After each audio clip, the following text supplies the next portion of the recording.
So when you think about this question of what we sort of owe to the next generation, what the role of government is, and how that inequality of opportunity is being passed on to the next generation, to what degree do you think that funding higher education, making it a public good again, is important? Well, I think it's absolutely essential. And you need to put this in the context of what I said before about growing inequality. And not only growing inequality, the fact that in the middle, incomes have stagnated now for a quarter century. So what you saw is this incomes stagnating for most families, and tuition going up because, as you say, states cut back by 25% their support for public education. They had no choice but to raise tuition.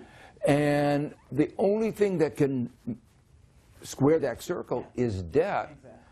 And now we're seeing that that debt is having macroeconomic effects and huge effects on their on these individuals.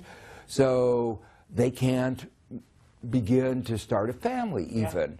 They can't make the purchases. They don't want to buy a house. They can't buy a house. So all these things that are very difficult for the individual, but also very difficult for our economy.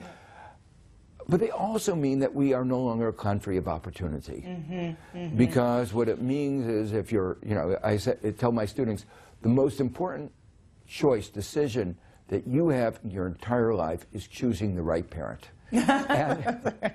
And if you make the mistake of choosing a parent in the bottom, you're going to have a really hard time.